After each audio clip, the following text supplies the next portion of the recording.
Hey there, welcome to Get Up and Go Challenge 5, Day 6. Today we're going to talk about the 7 whys that make you wise.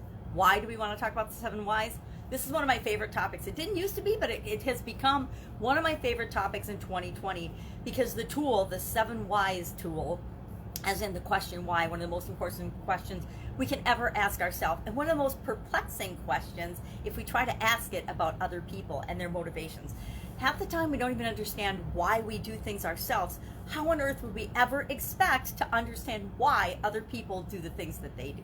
We try to find out. We always ask ourselves, one of the biggest questions we ask ourselves, why would they do that? Why would they say that? Why would they think that? How come they did that? What's the reason that they're picking on me about this? We ask why all the time. And here's the thing about questions. Whatever we ask ourselves, we'll get ourselves an answer. Our subconscious will serve us up an answer whether it's true or not. So if we ask ourselves why, we want to be intentional about it. Or guess what?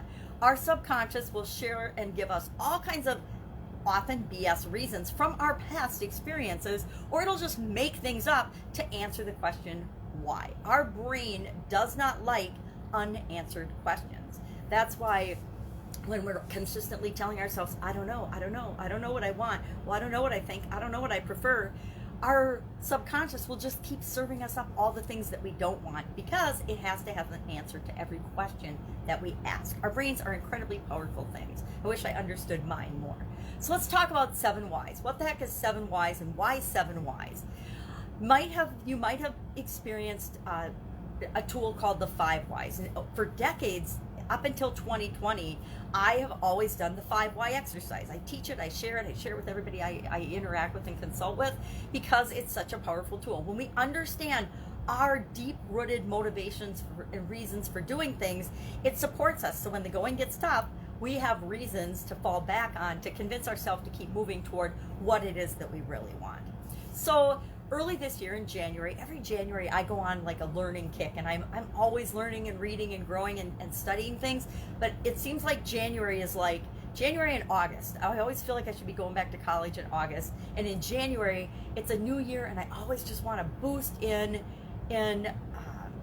awareness and learning activities. So I'm always studying things. So early this year, I participated in one of Dean Graciosi's, I think it was Dean Graciosi and Tony Robbins, a course that they were doing. I don't even remember what it was, something about masterminding, because I've been following them for a long time. And one thing that Dean taught about, maybe it was make your best year ever or something, I don't remember because I do so much of this stuff. But he taught a concept called the 7 whys. And he said, like me, he's done the 5 whys for a long time. We probably got that from Tony Robbins or Jim Rohn or somebody. I don't even remember. And Dean, I don't think he said who he got the 7 from. I don't remember who he said, but I give him credit because that's where I learned it. Where instead of just asking yourself a series of 5 why questions, you add 2 more. And he, like me, didn't think that it would make a difference, but he realized that it really, really did. It causes you to go deeper and really tap into your beliefs, your core values, your feelings, your long-held thoughts and really tightly held emotions that are attached to the thing that it is that you're trying to do. So I'm going to give you a quick example of this. I'm trying to keep these under 10 minutes, but sometimes there's a lot to say about them. But let me give you an example. Why the Get Up and Go Challenge? Why did I, in April, actually in March, decide to do this Get Up and Go Challenge? And then why the heck have I done it? This is the 5th 30-day plus one. Why have I done it through that? Well, why did I originally decide I wanted to do the Get Up and Go Challenge? If I ask myself, I say, okay, I'm going to do this Get Up and Go Challenge. Well, why am I going to do that? I want to do it because, number 1, I love challenges. Number 2, well, then it gets into another one. I love challenges. That is maybe not my answer, but why do I want to do a challenge? Well, I want to help people move through the chaotic time of COVID-19. COVID-19 had just hit, and I'm like, I got to do something. I want to do something. I tend toward action. So I'm like, what can I do? I could do a challenge. So I wanted to do it to help people get through COVID-19. Well, why did I want to do that? Well, to better prepare them for change and the challenges that were inevitably going to happen as a result of a pandemic. I don't know about you, but until 2020, I had like 0 experience with the pandemic. I didn't even think, sure, I'd heard the word, but I never gave it even a second thought. And here we were finding ourselves in the midst of it. So why did I want to help people better prepare to deal with it? Well, why did I want to do that? Well, to reduce doubt, worry, fear, pain, uncertainty and stress related with all of the change that was coming down the road. Well, why did I want to deal with that? Because I was experiencing those things myself, right? I wanted to help make a positive difference in other people's lives, but I also wanted to make sure that I was, there's always a survival aspect to anything that we do, right? We always do what's in our own best interest at the time, given the information that we have. So why? Well, I wanted to reduce those things for other people, but I also wanted to reduce it for myself. Why did I want to do that? Because I wanted to feel like I was doing something, right? I wanted to feel like I was taking action and making a difference in a positive way in a situation that most people would view as absolutely positively out of control, chaotic, and negative. Well, why did I want to do that? Well, to find the lessons, the good, the opportunity in all of the craziness, all of the out of control feeling that we were all experiencing. Well, why did I want that? Well, so I could get some control, so I could feel like I could do what I can and have control in the situation.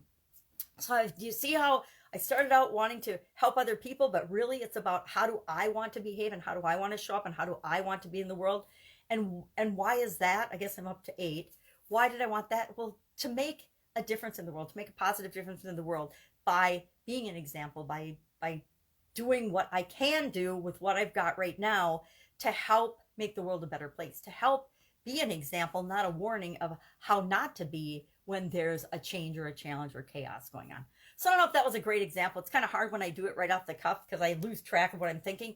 I always write this down. And since the beginning of the challenge, I've done this at least probably a dozen times because I've done it 5 times for each of the challenges as one big thing. I just pick something like, why'd I do the challenge?